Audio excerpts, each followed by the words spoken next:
Hello, everyone. I'm Susan Nash, AAPG, and welcome to Building Lithium Supply Chains in the U.S. And I know that all of you are incredibly interested in this topic. It's of such strategic importance to the U.S. And I want to point out that this is being sponsored by our AAPG Energy Minerals Division, and our president, Franik Hashuk, cannot be here today, but he wanted to be sure to say that he's passionately endorsing this as well. And we hope to have a special session at Image, and we'll also have something on critical minerals in an upcoming workshop to be announced sometime in April. So I'd like to take a moment to introduce you to Jesse R. Edmondson. He is an accomplished and passionate professional geologist. He has an incredible resume. I won't read it all, but I just want to jump to the point that he has a bachelor's and master's from the University of Arkansas. He is from Arkansas. Now he's back in Arkansas working in the Smackover and with Standard Lithium as their government relations person. And he's also founded a company that has been involved for years in early stage critical minerals exploration and development. So I'm really thrilled to be able to introduce Jesse. He has a great presentation, and I'll turn it over to you. So welcome. Great. Yeah, thank you very much, Susan. Really appreciate the warm welcome and the opportunity to speak to your group today. So I'm going to try to kind of set the stage right now for what's happening with kind of global lithium supply chains, zoom in from there to kind of the situation in the United States and the kind of the challenges we have there.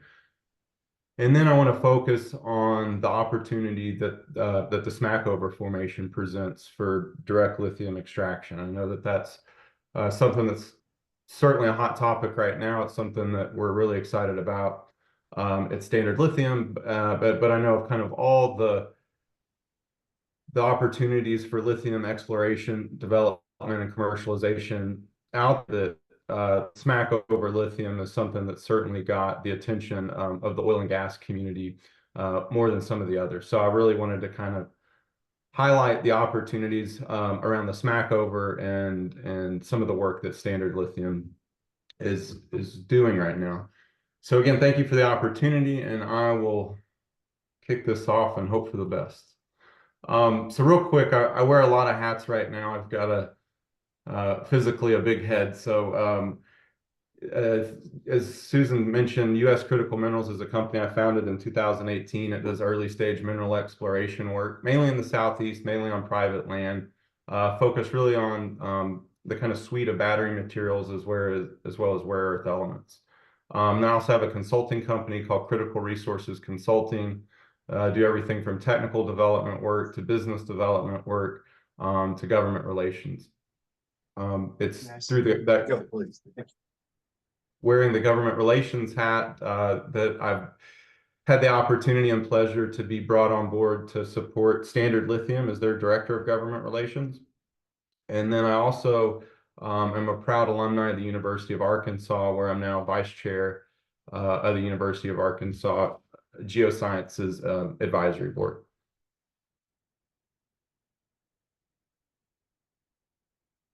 So just kind of setting the stage, I like to start my talks with just, what are critical minerals and why are they important, and what are the moving pieces to critical minerals that make them kind of a challenge. So the figure on the left is a graph from the Department of Energy that's recently come out.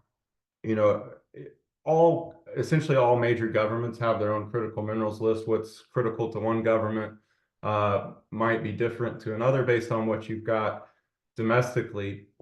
But even within the government and the various branches within government, there's various critical minerals lists you'll see. So this is from the Department of Energy.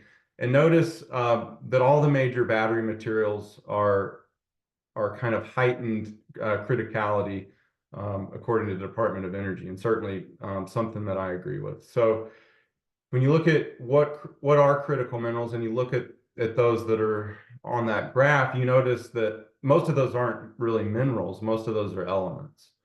And so that's an important point that I want to make. So when you think about what is a critical mineral, so it's a material that's essential to economic and national security. It's something that's particularly vulnerable to disruption. In most cases, we're dependent on China or on Russia, countries that we do not have necessarily warm and fuzzy relationships with. And so they're particularly vulnerable to disruption, and they're essentially, mandatory for modern technology. And so when you look at that, the elemental component of that, it's really being able to break down these minerals to that elemental form that really unleashes the kind of unique properties for modern technology. Okay, and so you're in all cases, you're essentially starting with a raw material, whether it's a graphitic schist in the case of Alabama, graphite, whether it's spodumene in the case of hard rock lithium, whether it's a monazite in the case of rare earth elements, but you're taking that raw material out of the ground, and there's a mining component to it. In the case of direct lithium extraction, more of a mineral extraction component to it, whatever you want to call it. But the first step is getting it in from that mineral form to kind of a concentrated mineral form, what would be called kind of a run-of-mine concentrate. And so that typically happens at the mine site. In the case of a lot of these critical minerals that also have kind of traditional industrial uses, this might have been something that historically would have been sold into the market. So again, using graphite as an example, flake graphite concentrate can be sold in traditional industrial markets. However, when you look at what's really important and what's valuable to modern society, it's coated spherical high purity graphite, which is used in the anode of a lithium ion battery. And so that material requires significantly more advanced processing to really get it down and refine it down to really you're dealing with at the end of the day, a very specialized chemical or a very specialized advanced material. And so it's really a two-stage process that unless you control both arms of this process, you're vulnerable to supply chain disruptions. There's numerous cases. The kind of the first situation that the United States ever really got in with regards to this was rare earth elements and the Mountain Pass project out in California, which is kind of a famous situation where we put money into the mine. We didn't really build out the downstream capacity. And so even though we got the mine up and going, that run-of-mine concentrate was then shipped to China to be processed into rare earth oxides and into rare earth permanent magnets. And so again, this is a two-stage approach, and we have to have control over both sides of this in order to really have security of supply.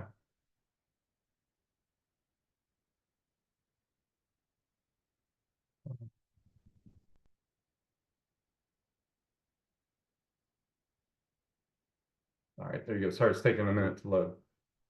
So just a real quick example of, again, natural flake graphite. Flake graphite is found in Alabama, where it was mined historically during World War I and World War II. We currently do not mine any graphite in the United States, and we haven't since the late 1940s, early 1950s. But again, so looking at that, just the mining versus advanced material component, you start with a graphitic schist in the ground. It's maybe 4% graphite in that rock. You crush it, you float it, make a graphite concentrate. That graphite concentrate is a material that might sell on average for about $800, maybe $1,000 a ton. However, if you go to the next step where you purify that graphite either with hydrofluoric acids or a combination of acids or with thermal purification, then you size it, shape it, coat it into anode quality coated spherical graphite. Well, now you've increased the value of that material by an order of magnitude. And again, that's really the material that is most important for modern supply chains. Just another quick, real quick example, looking at hard rock lithium, so the mineral spodumene. Spodumene occurs in pegmatites.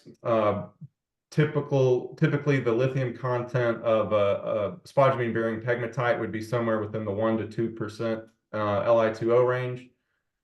That spodumene is concentrated through either a flotation process or a dense media separation process to make a spodumene concentrate. Spodumene concentrate can be sold on average right now, it's somewhere between $2,000 to $3,000 a ton. But again, if you take that next step where you, which is a chemical and kind of a roasting process, you can transform that spodumene into lithium hydroxide. And again, you've got about a 10x multiplier on the value of that material once you do that. Okay, looking at these modern supply chains, and particularly with the lithium-ion battery and EV supply chains, this starting right at the mining stage, but actually getting worse at each step of the process, is the domination by China. And one of the things that I really want to point out here again is just trying to underscore the point that I was trying to make, that this is kind of a two-headed monster that we have to deal with. So if you look at, for instance, lithium at the mining stage, the Chinese have a capacity of about 17% of the world's lithium production. A lot of that is through really low-grade sources that actually weren't online just a couple of years ago. So they don't, you could say they don't completely dominate at the mining stage. However, this does not account for some of the investments they have internationally into other lithium projects. However, the point I'm trying to make is when you really look at the processing stage, now they've been able to go from a 17% dominance to 60% dominance by controlling the flow of lithium chloride that's produced in South America from kind of traditional lithium evaporation pond projects, and also from spodumene produced in Australia, where the materials produced in each of those situations gets most of the time sent directly to China to be processed into battery quality lithium carbonate or lithium hydroxide. And then again, as you continue to move downstream at the cathode and anode stage, there's even more dominance by the Chinese. So, you know, if we want to have an energy transition that has secure, sustainable supply chains, starting at the mining stage, you know, the United States right now is, you know, essentially completely absent from the discussion.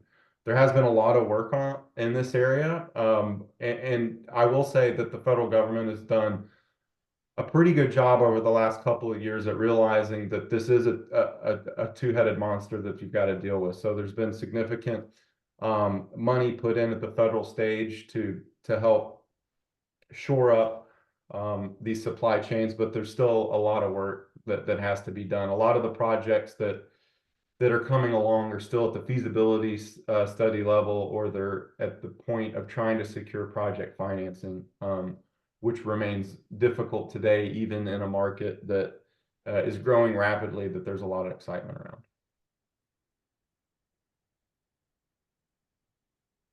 Okay, so the figure on the left is just trying to kind of highlight the immense amount of new mines that have to be built as part of the energy transition. So looking at the major kind of battery materials, lithium, cobalt, nickel, and graphite, you can see globally where we are kind of today versus where we've got to get in the next decade. So not only do we need a significant amount of mines, but we need them to come online with significant capacity if we're going to meet some of these demand curves that have been thrown out there. And more than likely, you know, we've seen starts and stops of this over the last couple of years, and I think we're going to continue to see is where there's actually supply constraints that become a bottleneck for the growth of this industry. However, this is something that's kind of constantly waxing and waning, And so as soon as you get into a situation where demand isn't quite where we thought it was going to be, however, supply came on a little faster than normal, the price can quickly crash kind of temporarily, and that can immediately take the wind out of a lot of these projects that have aggressive timelines to come online in the next couple of years. But it turns out all of a sudden they've hit a road bump because the price kind of breaks down temporarily. And so it's really hard to keep momentum in this space, even though from the outside looking in, it looks kind of like it looks like kind of a guaranteed slam dunk. There's a lot of market forces and factors at play that are coming into the picture that again, it's just building these out at scale and at the timeline that's needed to meet the moment. It is exceedingly difficult to do. On the right, this is just kind of a quick demonstration. This, again, both these are from Benchmark Mineral Intelligence, but this is looking at the need just in the United States by 2032.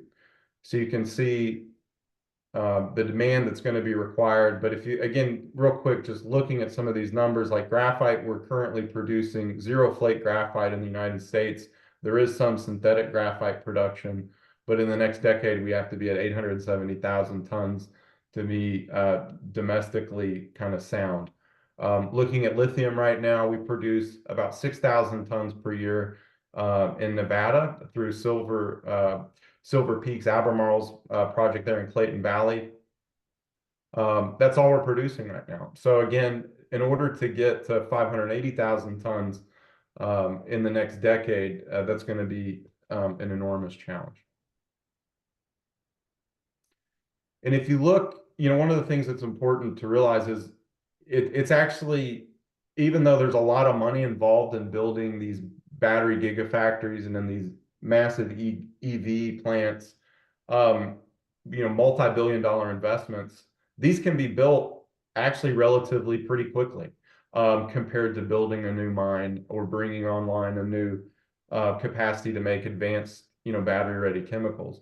And if you look at the investments that have been made, we've kind of gone about this with kind of an if you build it, they will come kind of mentality. So there's been more investment on building electric vehicle, or at least announcements regarding investments around major EV operations.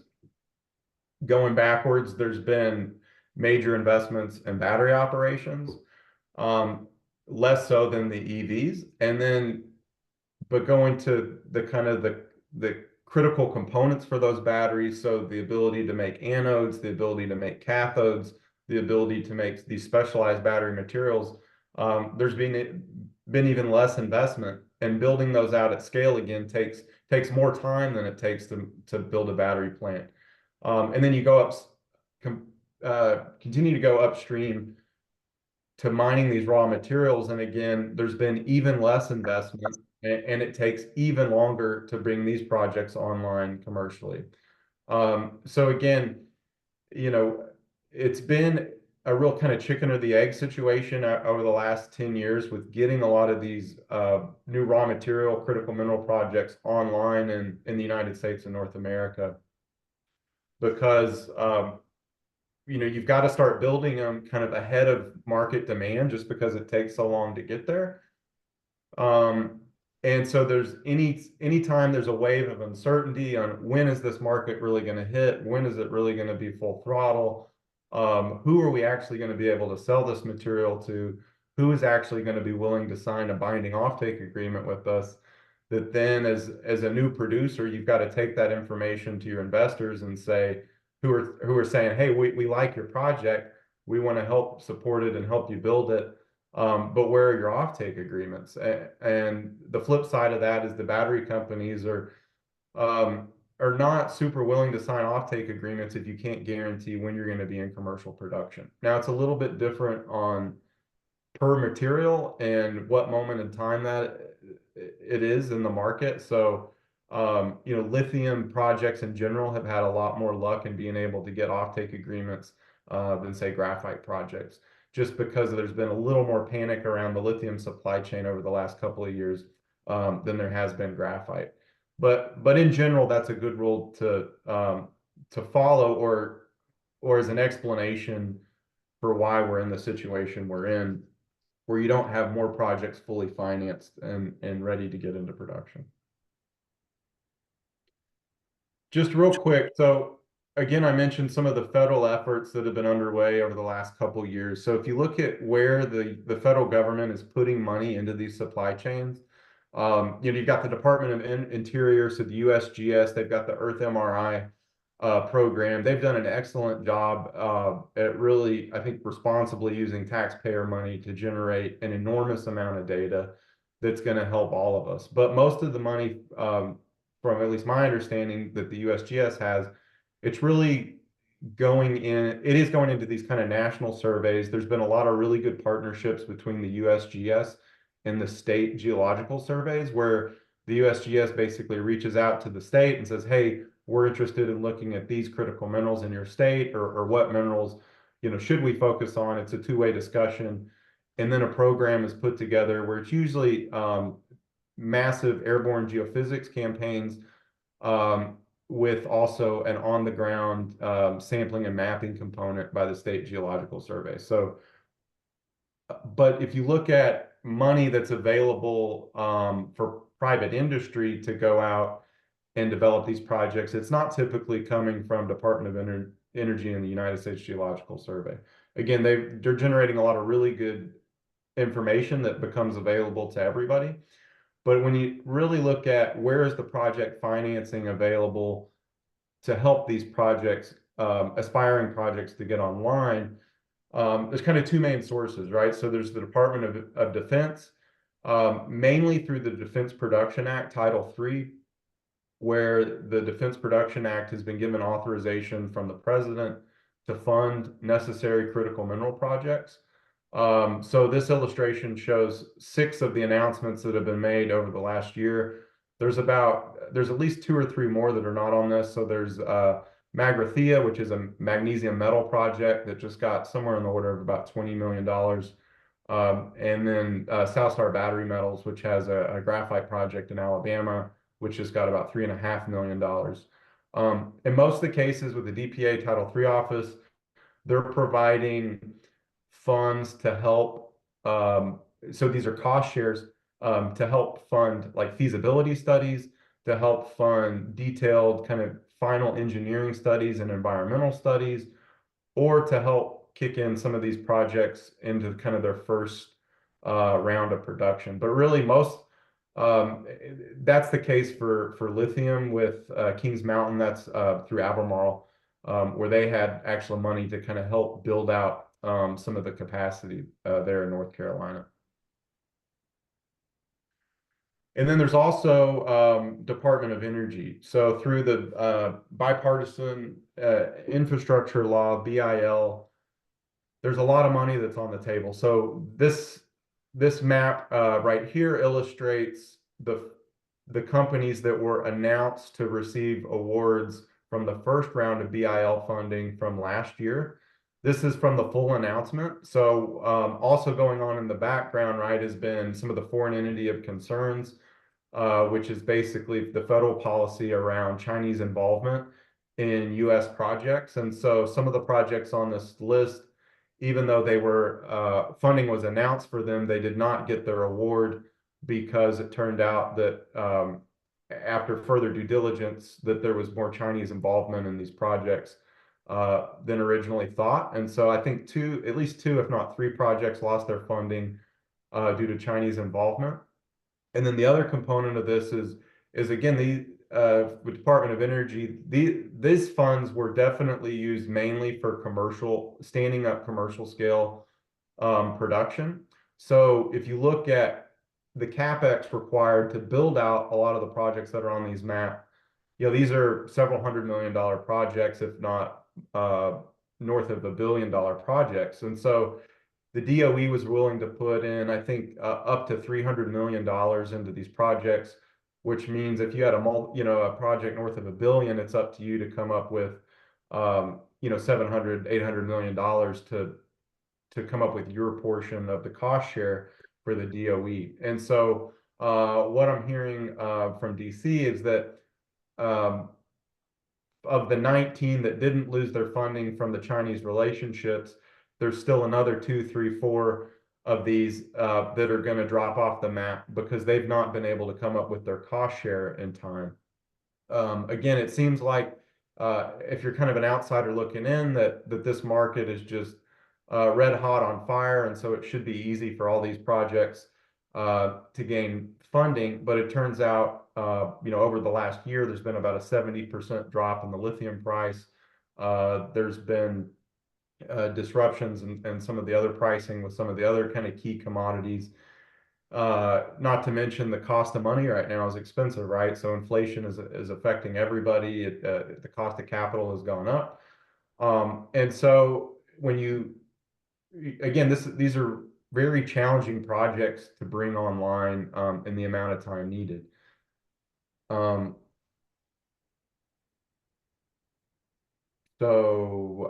think that's all I'd say about that. Sorry. So lithium.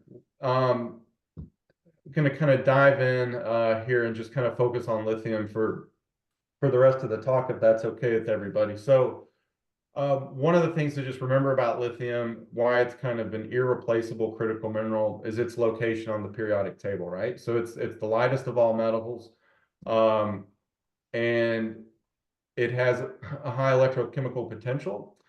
Okay, so it's very useful in energy storage applications. One, because it can help move electrons from one side of the battery to another, but also it's a lightweight, so it's really good for portable electronics.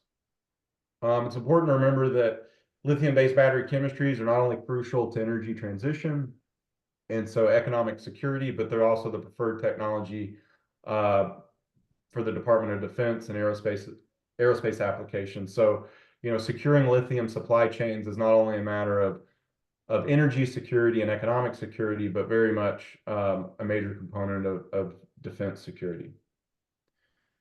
Okay, and as I mentioned, so if you look at where lithium today is mainly sourced from, about half the world's lithium comes from hard rock mining of the mineral spodumene, mainly out of Australia. And then the other half comes from the concentration of lithium chloride and what are kind of looked at now as kind of traditional surface evaporation ponds from brine aquifers in mainly Chile and Argentina. So the U.S. currently has no operating spodumene mines. The last ones that were in production were in North Carolina. And there's only one small operating lithium brine facility that's in Clayton Valley, Nevada, operated by Albemarle. So if you look at the production side, where we've got domestically sourced lithium with regards to the current global supply chain, we've got less than 1%. And as I mentioned, so over 60% of battery-ready lithium chemicals are currently produced in China. The United States is only producing right now about 3%. So we actually do produce more battery chemicals proportionally than we do raw materials, because some of the brine that's produced in South America comes up to North Carolina to be processed into battery chemicals.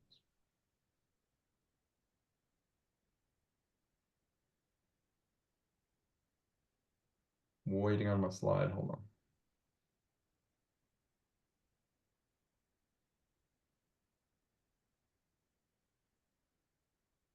All right, so figure on the left is from RK Equity. Howard Klein puts this together. It's actually extremely useful. So this is just all the kind of the major publicly traded lithium companies that are kind of in the race for new projects.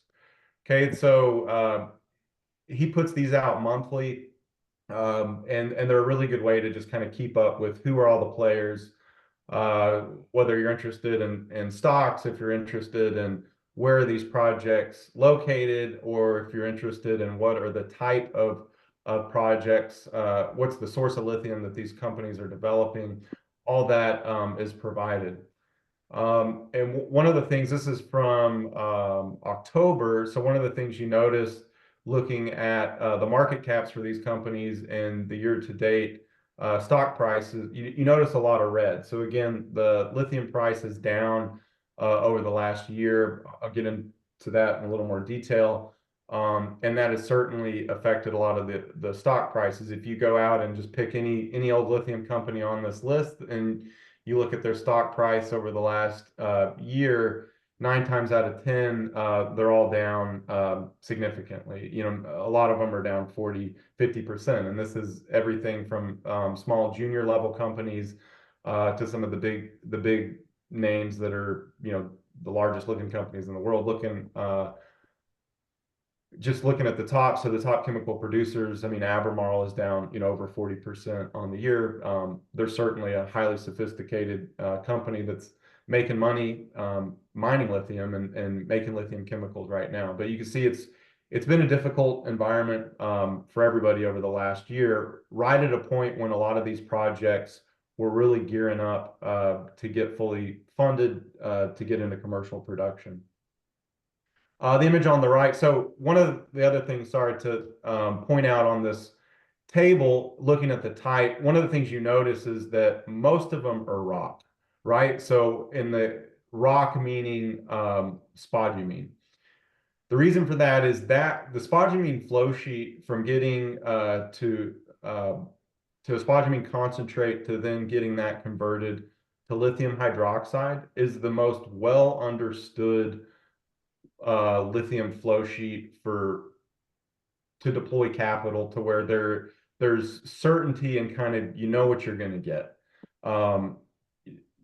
Defining spodumene resources is not easy, but there are some really big deposits out there. And so it's a matter of drilling out a resource, proving that you can separate your spodumene from your pegmatite, hopefully through a dense media separation process.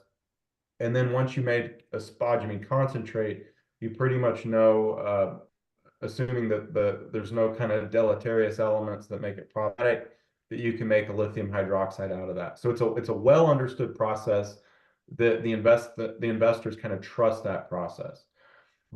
Traditional brines are a little more tricky because there's so many different factors at play. You know, lithium brine reservoirs, particularly traditional closed basin reservoirs, they've got their own personalities. They evolve over time as you start pumping brine from underneath them. And then if you're concentrating them into evaporation ponds at the surface, it's a very it's a lengthy and timely process. And you're very dependent on Mother Nature, right? So the sun is doing most of the work, concentrating the lithium in the evaporation ponds. But under the scenario where you get a one-off rainstorm, you know, in the high desert of Argentina, you know, it really affects your operation. So there's a lot more moving pieces in a brine operation in general, and because of that, not to mention there's environmental concerns. There's large footprint, a large land footprint with traditional evaporation ponds. There's water issues. Well, there's water right issues around traditional brine projects that kind of make it difficult. And then you look at what are the kind of the up and coming sources to have a major role in filling some of these supply gaps. Lithium clay has got a lot of attention. So Lithium America's Thacker Pass project in Nevada is certainly the most developed of those projects. The thing with lithium clay is there's still nobody that has commercialized a lithium clay project where they've put into place a mine and they've built a vertically integrated flow sheet where you can get lithium chemicals from that. I think the Lithium Americas team will do it. They've got a really sharp management team. They've got a really sharp technical team that stands to be, you know, the largest lithium mine on the planet. The DOE's got, you know, put some money into it. They're likely going to put more money into it. And so I think that's going to come online. But if you look at a lot of the other clay projects that are aspiring to come online, I think there's going to be a lot of challenges around that. A lot of these places are very remote. They've got water issues associated with them as well. And so lithium clay is really going to be difficult. You saw a lot of excitement around lithium clay when old Elon and Tesla made some announcements that it was super easy to get lithium out of clay. It just required water and salt. Turns out that wasn't that easy. And so 2 years ago, you saw a lot of lithium clay companies trying to bring about projects. Anymore, that's been dampened quite a bit. There are a few out there that have large resources where the clays are particularly enriched in lithium, where I do think some of those projects also probably stand a decent chance of coming online and coming into production. And then you've got direct lithium extraction, looking at the Smackover Formation, or other instances throughout the world. But direct lithium extraction is really essential to unlocking what would be considered kind of some unconventional lithium resources in terms of brine production. I'm just realizing I'm going super slow. So just cut me off when I need to be cut off. Well, you might pick up the pace a little bit, but this is really great. All right, I'm still waiting for my slides are still having a really hard time loading.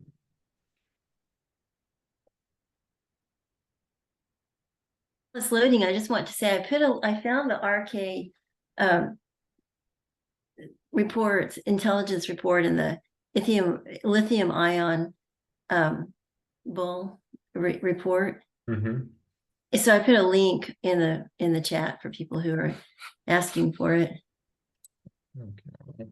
The RK Equity Lithium Ion Bull Report. All right, this is fine. Sorry, it's really taking a long time to load. I'm going to kind of skip over this, but I will quickly draw your attention to the bottom right figure. So, basically the overwhelming driving demand for lithium-ion batteries is coming from electric vehicles. But there's various battery chemistries that are being looked at, whether it's in the electric vehicle market itself, or whether you're looking at the electric or the lithium-ion battery for your vacuum cleaner at home, or for your cell phone, for your laptop computer. There's these different battery chemistries are suited for different technological applications. Okay, the reason that that's important is because each one of those battery chemistries presents a different demand driving kind of situation for the different components of those batteries. So making the shift from a nickel rich cathode in the case of like an NMC 811 battery. So for really looking at like a Ford F-150 Lightning, or the Tesla Cybertruck, in a case where you really need a lot of power associated with that vehicle, you got to have a high nickel cathode. Well, that means one, that influences the nickel supply chain, but that also influences the lithium supply chain, because when you're looking at a high nickel cathode, you've got to use lithium hydroxide instead of lithium carbonate. So as a lithium producer, trying to predict where the market's going to shift, what battery chemical to focus on, it's traditionally thought that brines are easier to convert into lithium carbonate, where hard rock spodumene is easier to convert into lithium hydroxide, and there's some generalities for that are true. But you can also take a lithium brine and you can convert it all the way to lithium hydroxide if you need to. So again, there's all these different forces happening behind the scenes on this market that turn to really affect all the way upstream to the miner, and what commodities are most important to kind of meet this moment in time. I'm going to kind of skip over this real quickly, but basically there's a massive amount of demand coming. If you look at all of the lithium projects globally that have a high probability or any sort of possibility of coming online, there's still likely to be a major supply gap by the end of the decade. And so the gray line is kind of what's the forecasted demand. The kind of hatch boxes are all the different potential projects that could come online. And you can see that we're right at this kind of moment in time where we keep going kind of back and forth behind being just an undersupply situation and just in an oversupply situation. And that kind of polarity between those two really wreaking havoc on the markets, where you're seeing these dramatic price changes. I'm going to skip over this. And again, just the reality of it. So, oh, what a difference a year makes. So look at the headline from October 13th, 2022.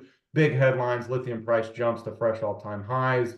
Fast forward a year, lithium prices crashed. And just kind of some of the keynotes there that, after hitting a high in November 2022, lithium carbonate prices have cratered more than 70%.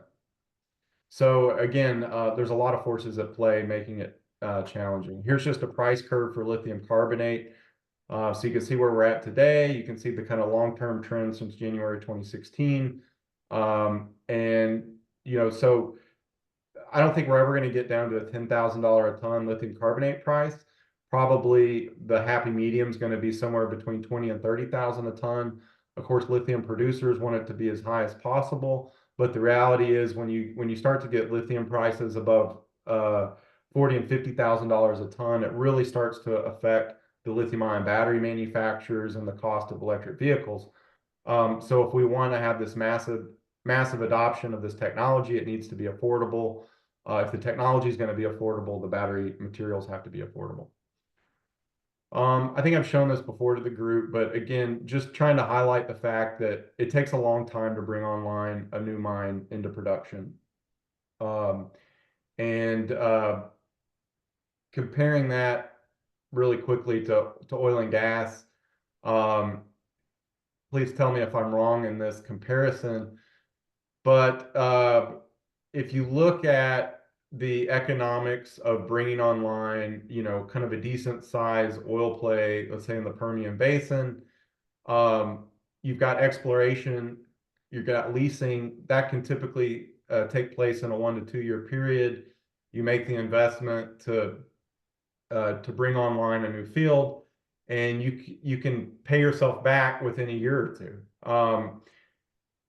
You compare that to bringing online a new mine, or in this case, the example is Standard Lithium's first project, Lanxess 1A. So one thing to keep in mind is it's taken us 5 years to get to the point of proving out, doing the exploration, doing the leasing, doing the technology component of direct lithium extraction. And then so we build the project. The first project will take about 2 years to construct. But then looking at the economics of the project, the first project is smaller compared to some of the other ones, and it's a bit lower grade compared to some of the other ones. So, that project is going to take somewhere between a 5, 6, 7 year payback period to get to where we've got free cash flow.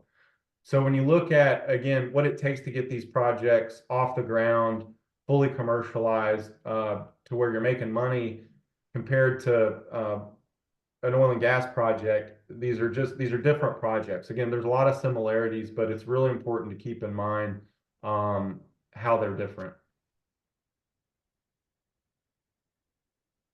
So really quickly, Susan, how much more time I've got before you just completely cut me off?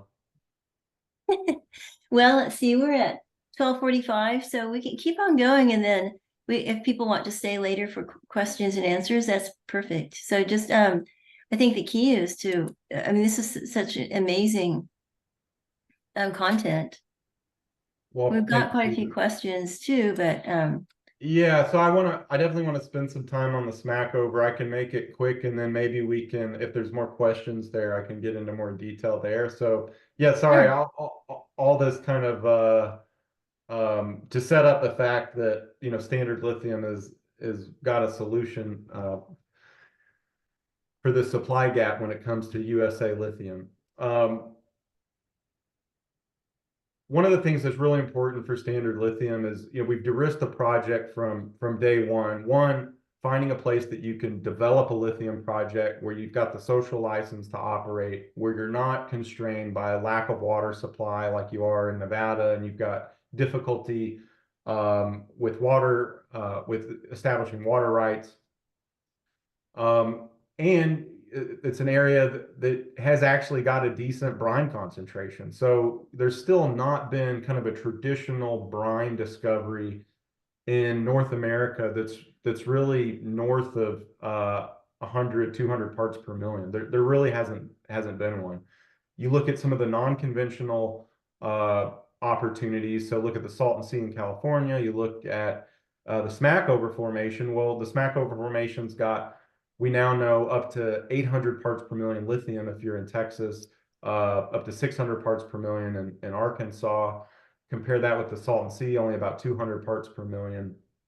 And so it's an area that's got a good brine. It's an area that is industry friendly, that's permitting friendly, that has the resources you need. Southern Arkansas has over 100 years of experience developing the Smackover for oil and gas, and it's got over 50, 60 years of experience developing the Smackover for brine production. And so it's an area that made a lot of sense. There was data from the United States Geological Survey about the brine, some of the lithium concentrations in the brine of the Smackover Formation. And so the management team at Standard Lithium, very carefully, very methodically combed the globe looking for projects, picked the Smackover because there was this kind of alignment of the stars where there was this fantastic opportunity that we saw. Part of that was identifying Lanxess as a partner. So Lanxess is one of the world's largest bromine operators. If you looked at Arkansas compared to any other country, it would be, I think, number 2 only to China as a as a bromine producer. And so there's been, again, bromine production in Arkansas since the 1960s. Because of that, there's an outstanding amount of knowledge about the brine in the Smackover Formation. There is infrastructure in place to develop that brine, to get it to the surface. So there's production wells, there's disposal wells. And so Standard Lithium was able to develop a partnership with Lanxess that allowed us to build out a commercial demonstration plan on one of their facilities, to where we had access to a commercial scale quantity of brine, and to where we had an agreement to where we could commercialize these projects using our direct lithium extraction technology to bring this online. So to be able to start with our first project behind a permanent fence, it just made a ton of sense to us, leveraging the local knowledge. And then over the last couple of years, we've also developed a really important partnership with Koch Technologies. They put over $100 million into the project, but more importantly, they've contributed some of their own technology that we've been able to integrate into our direct lithium extraction process. The advantage of this, we had an in-house technology that we had also developed, also proven that it worked at scale. Some of the Koch technologies offered some process improvements in terms of cost and efficiencies. And they gave us, through our partnership, we've got exclusive access to use this technology throughout the entire Smackover. And most importantly, we've got performance guarantees that it'll work from Koch. So it's something that we ran in parallel with our own system at our commercial demonstration plant. And we've made the decision to use this kind of where we brought in some of the Koch technology to our final flow sheet that we'll commercialize with our first project, the Lanxess South 1A project. And it's just something that, when you've got performance guarantees that you can bring to your shareholders, it makes a lot of sense. But to me, it's a huge endorsement by Koch of our technical team to see us run and operate their technology 24/7. Over 3.5 years now we've operated this. So I just want to underscore the level of importance of those partnerships. Really quick, looking at the projects that we're developing. So we've got a series of projects around Lanxess existing facilities in Union County, Arkansas. Lanxess 1A is our first project that we'll bring into production. Average grade is about 200 parts per million or milligrams per liter lithium. Going to produce between 5,000 to 6,000 tons per year. We're targeting first production in 2026. Again, the advantage here is we're behind a permanent fence. So even though it's not the highest grade lithium brine in the Smackover region, you're able to tap into all that existing infrastructure. So it makes a lot of sense as a first project. And again, this is right where our commercial demonstration plant is located. The scale up from our commercial demonstration plant to our first commercial facility is only a 60 times scale up, which in the mining industry is extremely conservative. And so it's something that we've got a lot of confidence that we're going to be able to execute successfully. Our second project is what we call the SWA project, Southwest Arkansas. Here it's a greenfield project, so we're building this from scratch. The advantage, so you look at the CapEx to build our first project, we've got the existing infrastructure, that's about a $350 million project. Our second project at Southwest Arkansas, that's about a $1.3 billion project because we've got to build the production well network, the disposal well network, the DLE processing facility, that all has to be built. The advantage of dealing with that higher CapEx requirement to get into production is the fact that you're dealing with a brine that's twice the grade of the Lanxess project. So we're really excited about the Southwest project. There we anticipate between 30 and 35,000 tons per year. Right now we're designing that to produce lithium hydroxide, whereas the first plant, lithium or phase 1A will be lithium carbonate. And then we've also continued to work to expand our exploration west into East Texas, where now we've been working for over 3 years, and we've proven that the Smackover has the highest grade lithium brine anywhere in North America, where we've drilled a hole where we sampled up to 800 parts per million lithium.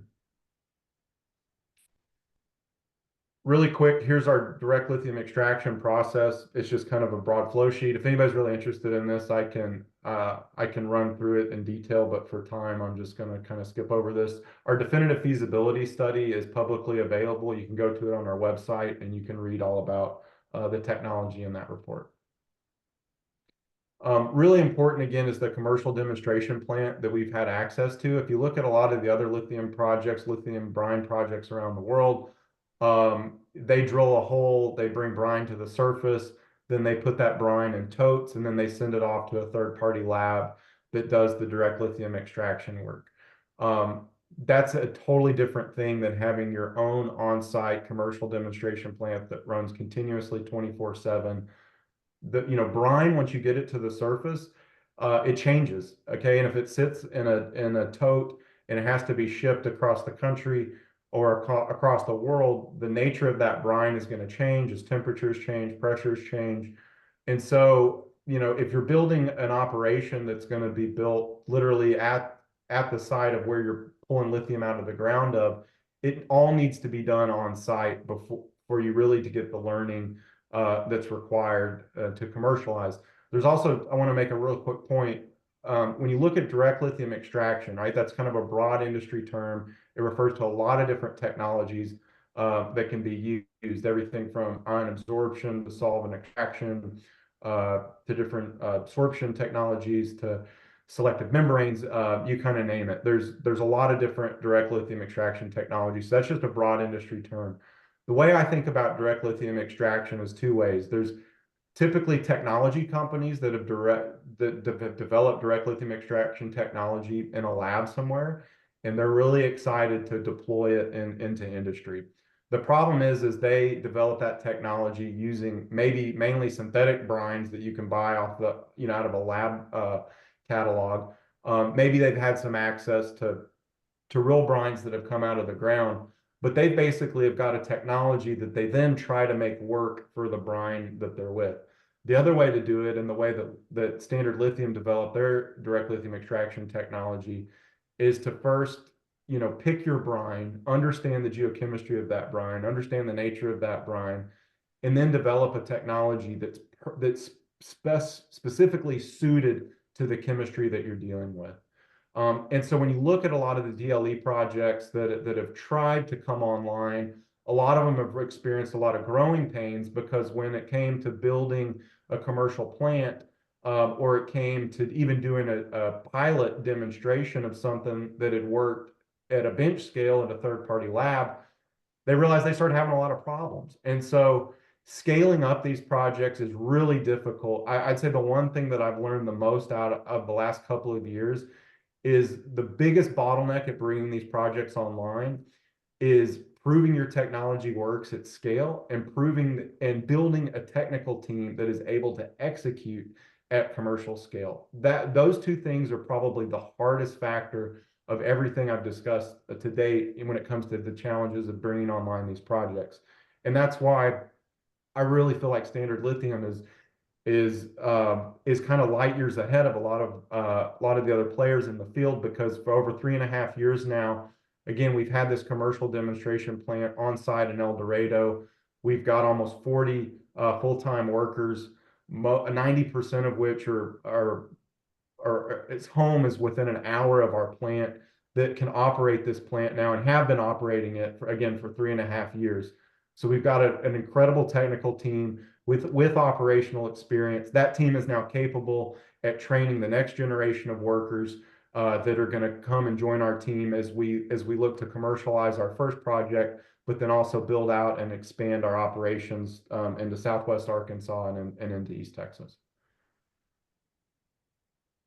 I might just stop right there, to be honest.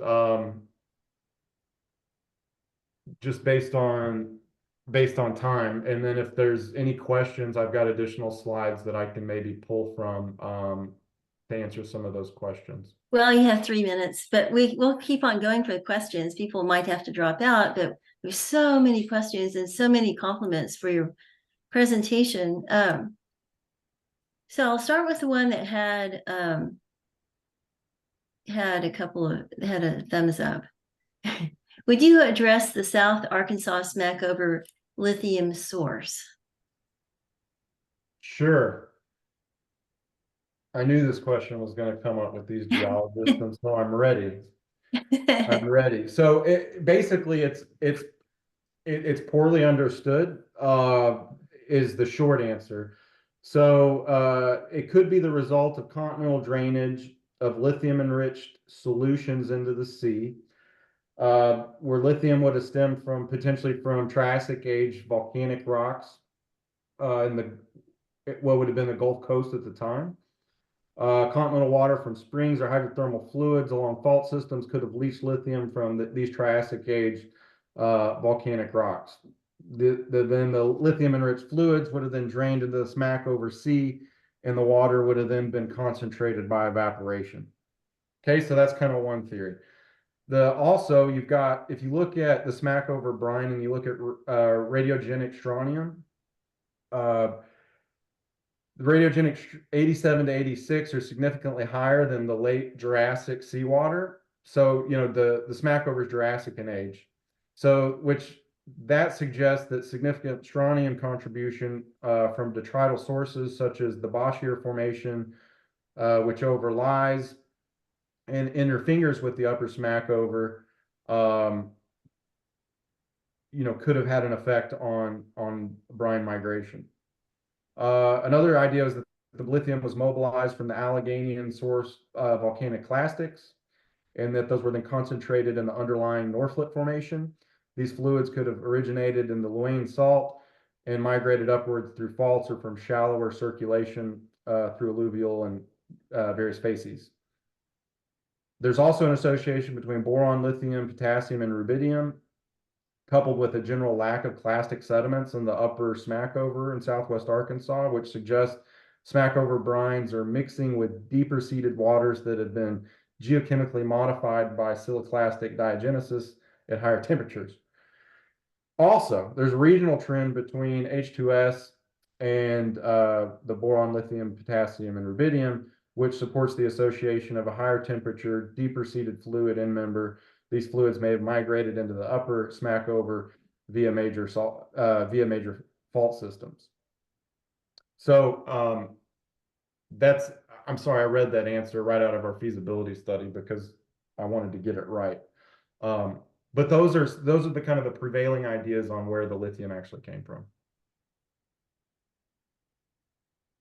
Okay, that's a good, excellent response. I mean, okay, so is there, oh, there's so many good questions. Is there a key proxy element that you use to avoid low potential source rocks?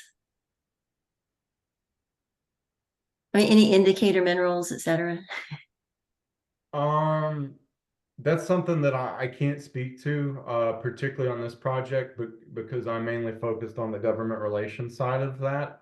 If somebody wants to drop me an email, I can try to follow that up. I don't know that off the top of my head. There's certainly a lot of pathfinders that you can use in lithium exploration. So there's a lot of pathfinder elements that help you look for lithium, particularly like in like pegmatite systems when you've got highly Mhm. weathered terrain. So you don't see a lot of actual lithium in the surface rock because that lithium is going to leach out. So you look a lot at like rubidium to potassium ratios, concentrations of tin and tantalum, some of the other players that you expect to see in a lithium bearing pegmatite system. Um, but I'll have to get back to you on that question. But please email me and I can try to follow that up. Oh, okay, thank you. And here's Ursula Hummus, who's also former president of Yeah, hey Energy Ursula. Materials Division. Anyway, she said, would you please comment on a new battery supposedly running on sodium chloride proposed by a Swedish company? I've seen that before. Is it a competition? Is it competition to lithium batteries? Yes, ma'am. So it certainly is to some degree. I would say it's most if you go back to the slide where I was showing the different battery chemistries, and again, they've got different applications. So sodium ion is definitely being commercialized by the Swedish company, and there's also several Chinese companies. So CATL and BYD are also commercializing sodium ion technology. Um, so it's still got a long ways to go before it's going to be really uh, built out at commercial scale. And then there's going to be certain applications that are more appropriate for sodium ion compared to lithium ion. So lithium ion has a higher energy density. It has the ability to get basically more power out of the battery. Um, Lithium iron phosphate batteries are best utilized for kind of that lower end energy density requirement. So vehicles that don't need to go fast, that don't need to go a ton of miles a day. So think of like a taxi in an urban environment, or scooters or things like that. So definitely sodium ion is gonna have a seat at the table. Lithium demand is still going to be exceedingly dramatic, and so there's still going to be a seat at the table for lithium ion for several decades, and for various forms of lithium based battery technology. So you're also going to see like solid state, you see lithium metal batteries and things like that. So again, if you go back to that periodic table, and if you think about where lithium is located on that periodic table, it just has unique properties that are going to make it irreplaceable. One of the things I also like to point out is that, lead acid batteries have actually been around for 150 years, and there's still more lead acid batteries used in vehicles than lithium ion. And so battery technologies take a long time to commercially develop. Lithium ion's been around since the 80s. It's just now really being commercially deployed at a massive scale over the last couple of years. And so, it's taken, almost 50 years now to fully commercialize and deploy lithium ion battery technology. And so, um, so the short answer is it is going to come online. It's not going to completely replace the lithium ion battery. It will replace certain applications for lithium ion batteries. But there's still going to be all these unique niche markets and situations. The battery that's in your laptop computer is different than the one that's in your cell phone, that's different than the one that's in your vacuum, that's different than the one that's in your Ford Lightning, that's different from your Tesla Powerwall. All of those are different, right? And so because of that, each of those chemistries fits kind of these unique purposes, and so sodium ion will fit into that as well, where there'll be purposes and markets that it's best suited for. But it's going to be a kind of an all hands on approach to meeting the demand for portable mobility. Oh, great question. Okay. Oh, there's so many questions. Okay, so I'm trying to, some of them are kind of overlapping. So, have you researched and categorized oil field brines for commercial quantities of critical minerals? I guess that's an overall view. Yeah, I mean, a lot of the different oil brines are being looked at, right? So let me real quick. Well, my slides are still not going to participate. Let's see.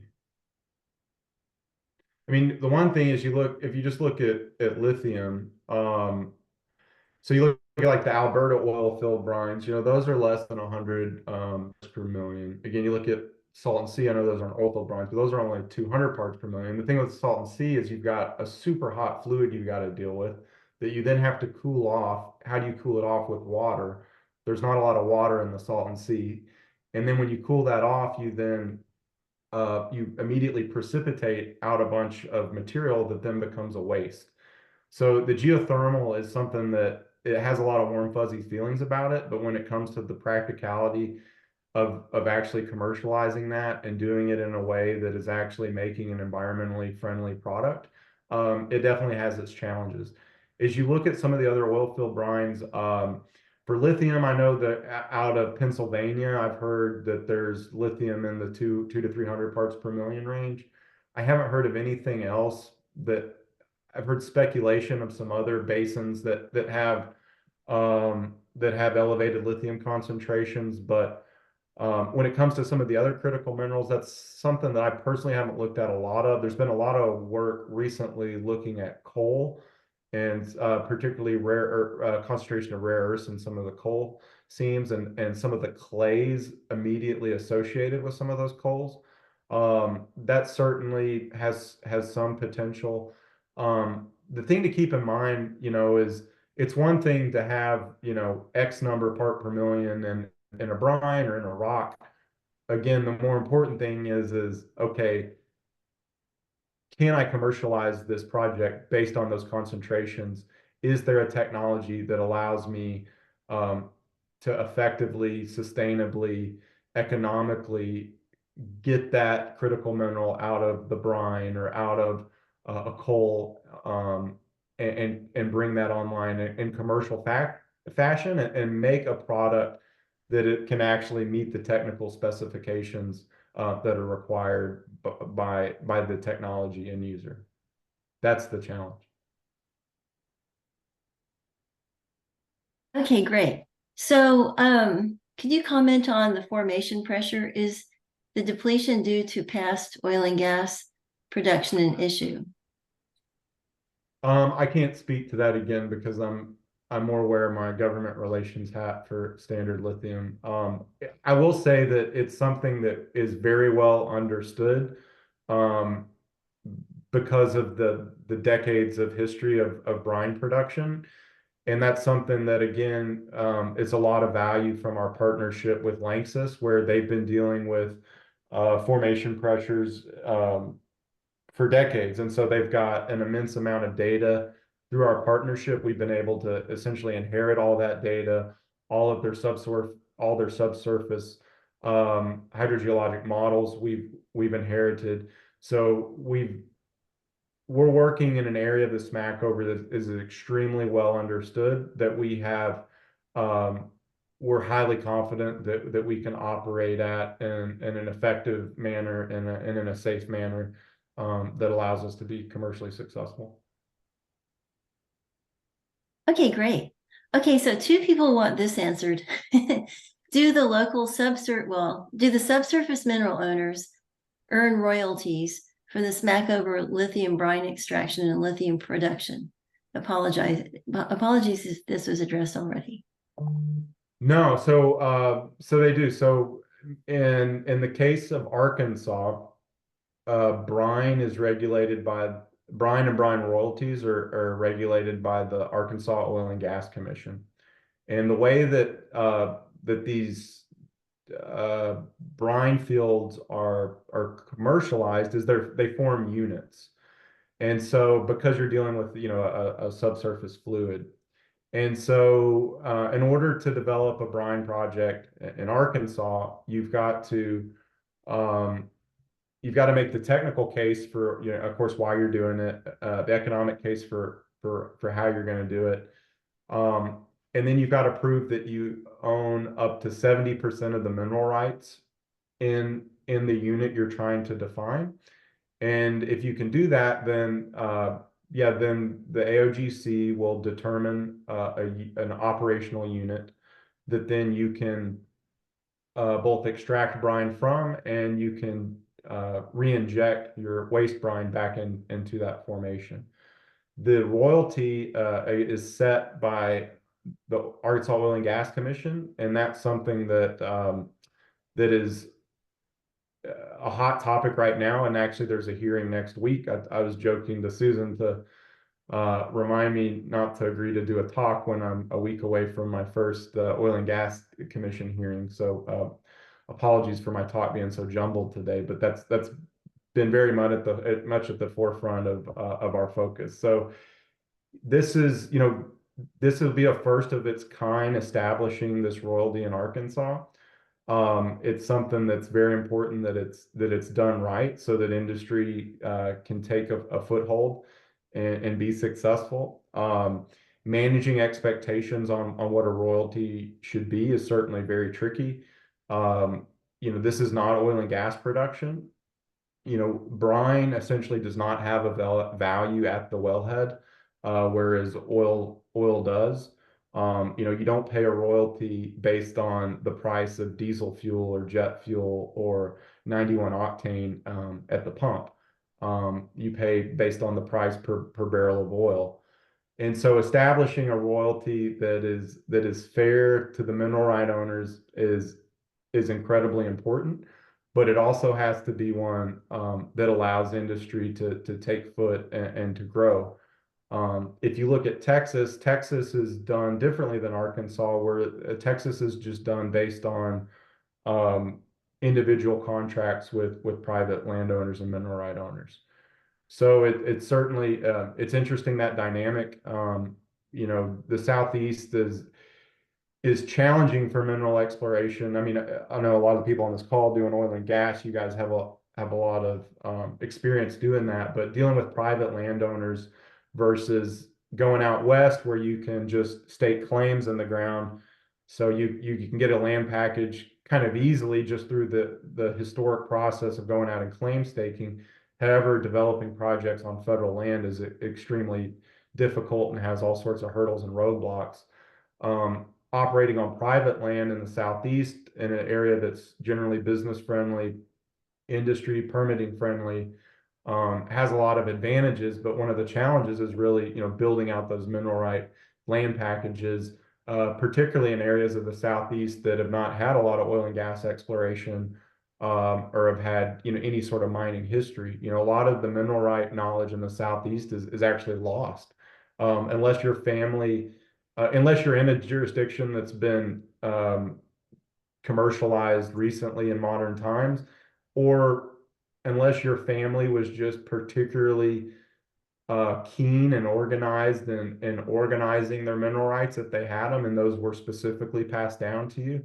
It's not uncommon, to pick a place on the map in the Southeast and to say, well, who owns the mineral rights? And you go to the county courthouse and assume that you can get that ownership information easily, and you can't. They basically point you back to the title record books, and you've got to, be like a private detective, and you've got to go back from, the first Native American land treaties, and work forward from there. And then you've got to work backward from modern time. And a lot of time those mineral rights were severed, in the Great Depression or during various waves of maybe activity that might have happened in the past. But if you can navigate that kind of challenging situation where you can go out and build land packages in the Southeast, that's one of the reasons why my company, U.S. Critical Minerals, is really focused on the Southeast, because we do have a lot of experience in doing that mineral right work, building out land packages. And if you can kind of thread the needle on that, then you really have a lot of operational advantages once you get your project put together. Because again, you're operating in areas that are typically mining industry friendly. You're dealing with state level permitting as opposed to a lot of federal level permitting and red tape.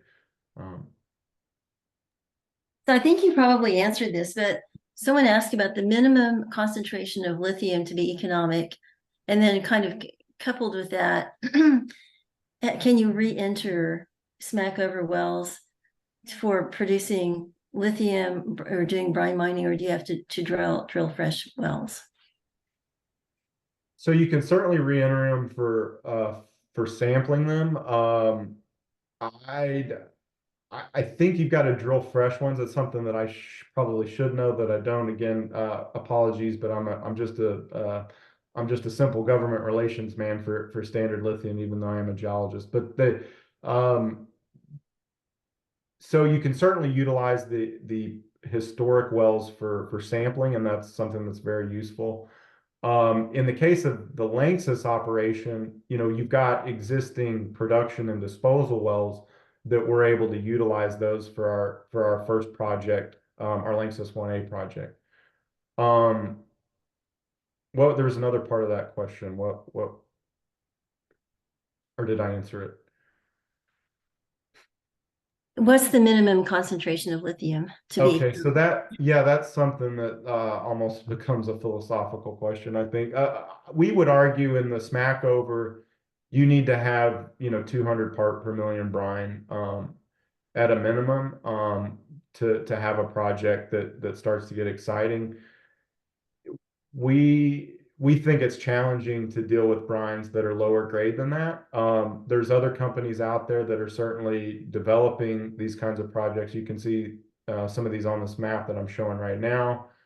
And it just depends. And then so lithium and brine, I would say a very general rule is that it needs to be above 100 parts per million to start to get exciting from an exploration standpoint. When it comes to lithium clays, I would say the cutoff for lithium clays being exciting is it needs to be 1,000 parts per million. When it comes to spodumene, you need to have an average grade in your pegmatites, something like 0.9 to 1% Li2O in your pegmatites. Now, when you're doing exploration and you're doing exploration in various terrains, what is significant at the surface might be lower than the numbers I just gave you. But it just depends. It's on a project by project basis. And then the other thing to keep in mind is, would you rather have a high grade project that has no infrastructure and no chance of ever being commercialized because of infrastructure challenges or permitting challenges, as opposed to a project in the United States that has a 4-lane highway going right by the project site. So there's a lot of different factors when it comes to bringing these projects online. Your proximity to your customers, the proximity to your sources of energy, your power cost are really important depending upon exactly what you're trying to do. So there are a lot of factors at play that affect what's a tolerable head grade for your operation. Really great points. Okay, any issues with subsidence, seismicity, et cetera, that you're anticipating? No. Okay, good. Okay, so there's a question about if the feasibility study is publicly available. I don't know really which Yes, one. ma'am. Yes, But ma'am, it is. So if you go to standardlithium.com and you click on, I think, our projects tab, you can see the definitive feasibility study for our Lanxess Phase 1A project, and then you can see the pre-feasibility study for our Southwest Arkansas project. A lot of really good information in there. One thing too to just share with the oil and gas crowd is, a lot of the if you go back to that first chart I showed with all those companies, any of those companies that are publicly available, they have to disclose all of their information through technical reports, particularly the Canadian companies. They've got the 43101 reporting requirement, which basically means anytime you hit a major technical milestone, you've got to put out a very detailed technical report to substantiate your press release.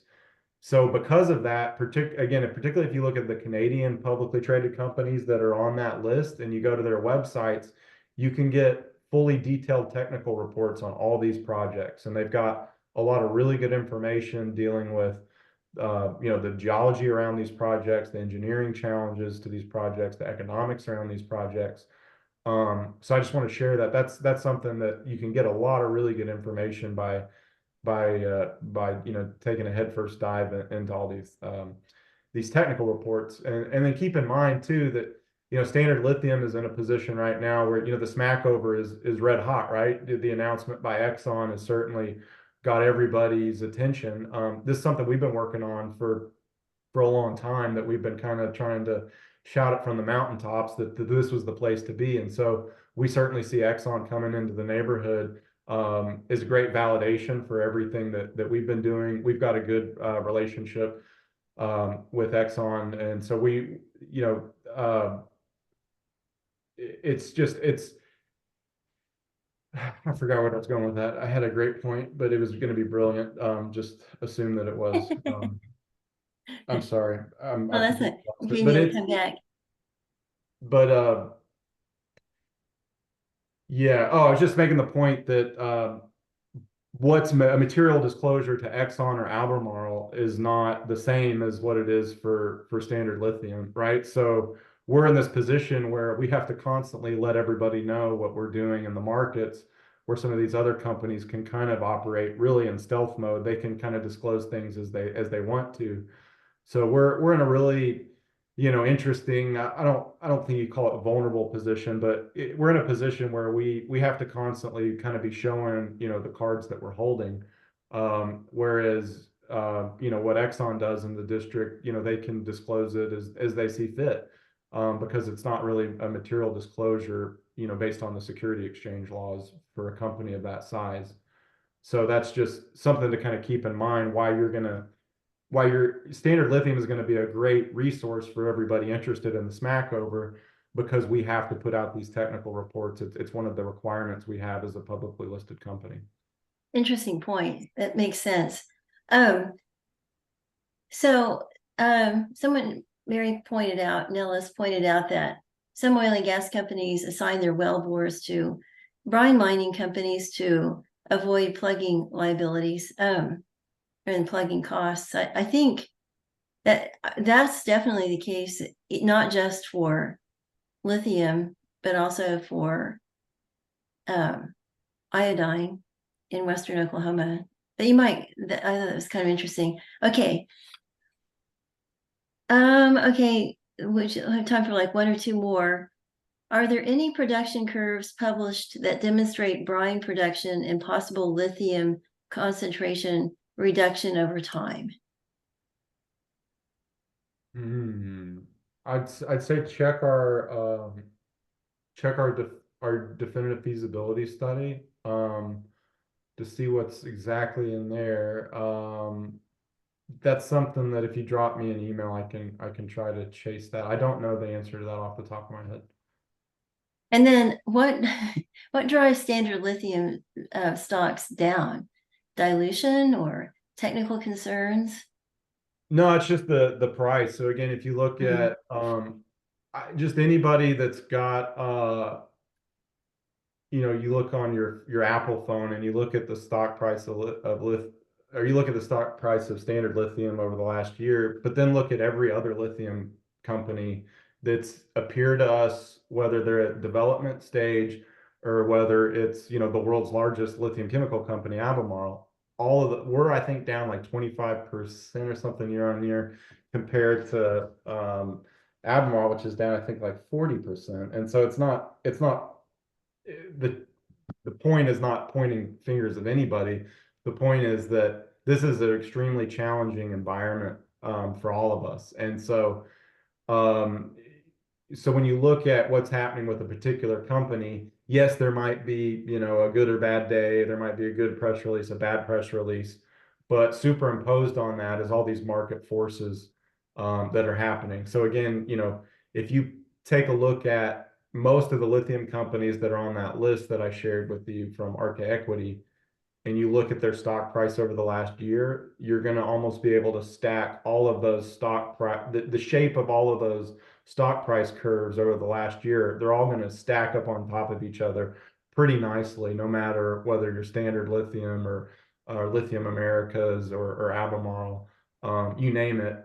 It's an industry-wide challenge right now. So it's something certainly that, our shareholders, the phone rings a lot saying what's going on, what's going wrong, and say, well, it's nothing. It's just there's all these market forces at play. The Chinese are still able to manipulate the markets a good bit with pricing, and affect what's happening. I don't think it's a coincidence that, you're seeing a crash in a lot of these commodity prices right at this crucial moment in time where you had a lot of projects that are ready to secure project financing and commercialize, and to make the United States more competitive with China. So I don't think it's a coincidence that there's multiple factors that are kind of headwinds right now, to getting these various projects commercialized. And again, it's not something that just Standard Lithium's a challenge for them. You look at every company across the board, and it's not just lithium too. It's some of the other battery commodities. It's some of the companies building battery components. I mean, you've seen some of the electric vehicle companies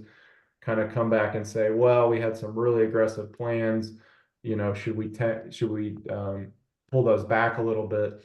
So I mean, it's natural for there to be growing pains when a new industry is trying to come online at the scale that this is trying to happen right now. So it's an opportunity for the cream to float to the top, and we're fully confident that we're going to be one of those projects that is able to be commercially successful. And again, the challenge with the investor community too is picking the projects that are really capable of executing at commercial scale. There's a lot of highly promotional companies. There's a lot of companies that they look good based on the grade of the rock in the ground or the brine in the ground. And they've proven, hey, we can get these really fantastic results based on this lab. Well, who's that lab? And well, that lab's a third party on the other side of the planet. Well, what about your team? Who do you have at your company that knows how to do this? Oh, well, we're still hiring. Well, it's like, that's not a good answer. And so when you look at what Standard Lithium's done, we've built a team of highly skilled operators, that a lot of guys that came from Worley Parsons, that have built energy, infrastructure, energy projects all around the world. Combined, we've got over 100 years of experience. And now we've trained our local team of operators for over 3.5 years at this commercial demonstration plant, where they've literally had this repeated hands-on experience 24 hours a day, 7 days a week. And, how do we do this? How do we make tweaks to it to make it right? What are the things we should do? What are the things we shouldn't do? And, when you're deploying a new technology, you have to de-risk it. And so if you look at a lot of these projects and a lot of these aspiring companies, really, as an investor, I would challenge you to really look at that key component of like, okay, it looks good on paper, but how do they commercialize? Who on their team has built this, who's built these kind of projects before at scale? Who's done their technical work? Is it all been third party, or did they have an in-house technical team that was right there at the pilot plant or at the demonstration plant? How big of scale up is it too? Again, our first project is a 60 times scale up from our commercial demonstration plant.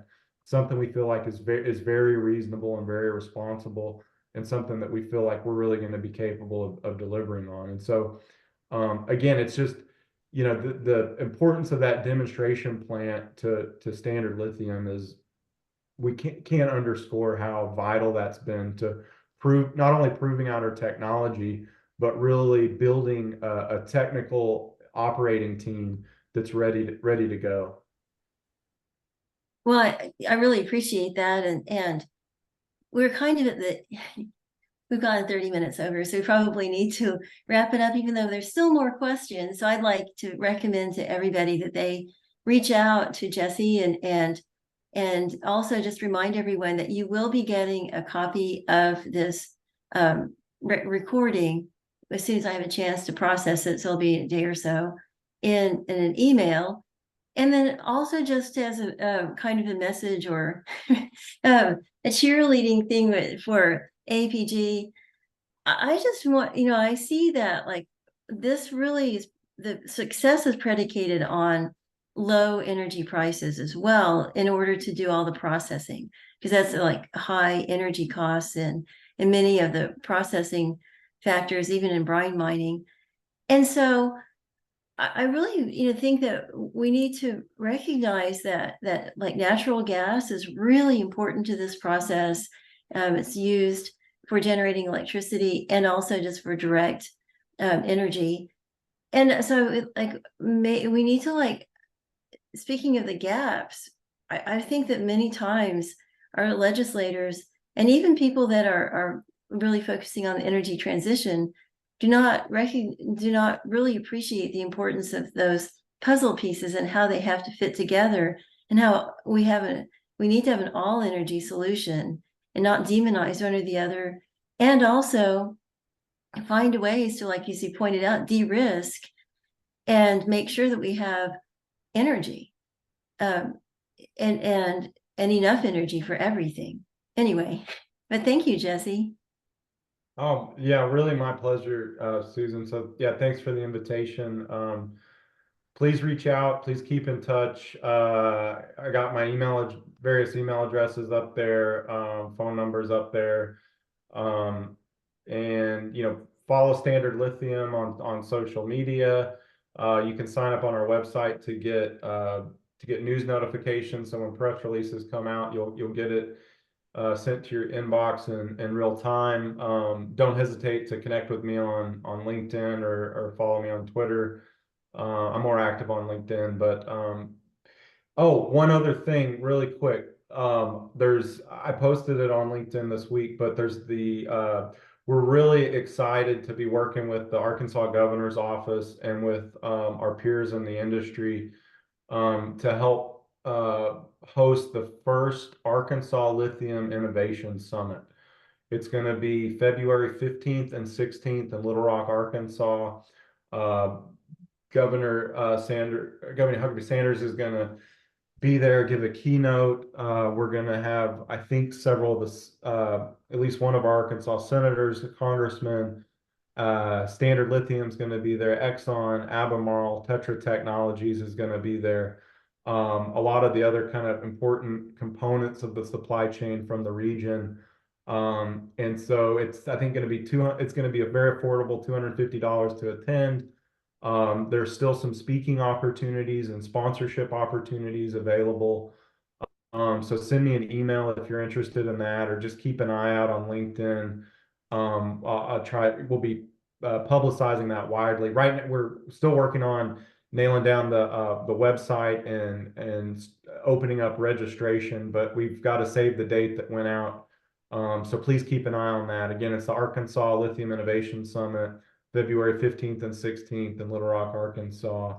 Oh, wow. This is Will be the great. Yeah, No, will I'm be the place to super. be for Arkansas Lithium. And really the whole point of it is to help the state of Arkansas seize this moment when it comes to building a lithium industry, but also how can we use, this literally globally significant lithium resource to build out the rest of the ecosystem in Arkansas and in the region. So use the Smackover as a recruitment tool for the rest of the to attract the various parts of the supply chain to the state of Arkansas. But we've got a lot of really great cooperation from the governor's office, from Secretary Hugh McDonald, who's the Secretary of Commerce, is doing an outstanding job at the state of Arkansas. We've got the university involved.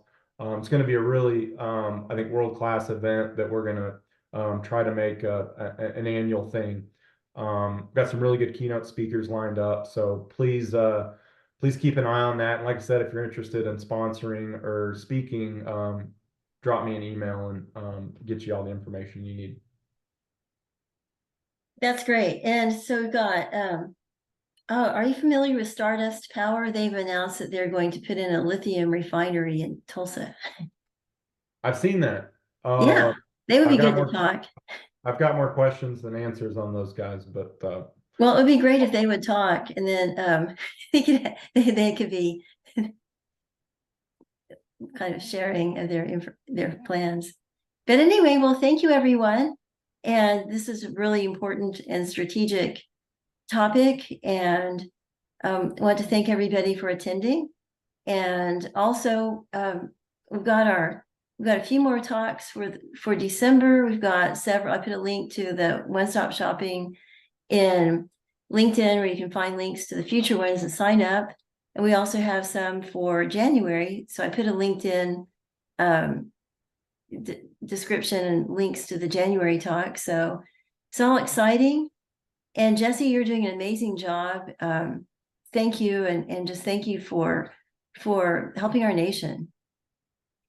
oh, I don't know about all that, but thank you, Susan. I'm trying. It's no, it's really exciting. I've been really blessed to work on a lot of really cool projects and see a lot of interesting things, and it's a really special moment in time that that the significance of it is not lost on me. And so yeah, to be a part of it is something I take a lot of joy in and a lot of pride in, and been really fortunate to land with some really good partners, both at U.S. Critical Minerals and also with Standard Lithium.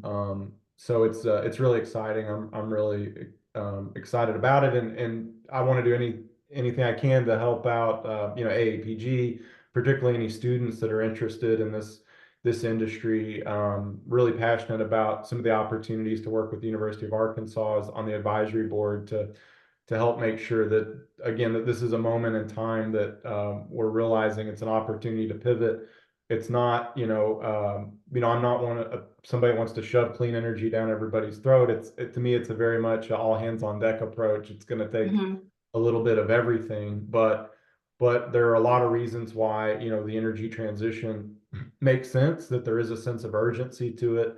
But being given the opportunity to build it from scratch essentially presents a lot of really interesting opportunities and challenges, to make sure that it's done right, to make sure that it's something that's equitable, and make sure that it's something that's truly sustainable, right? So it's really exciting time to be alive. I know there's a lot of things to be worried about too, but a lot of things to be positive about. And happy to be a part of this industry, and it's something I get a lot of joy out of. So really, again, appreciate the opportunity to speak to your group. Please don't hesitate to reach out anytime. And Oh, thanks to again, talking to Jesse. everybody. This is great. So thank you, everyone. We're going to wrap up, and I'm going to stop recording right now, somehow. And recording the thing is always hidden. Here we go.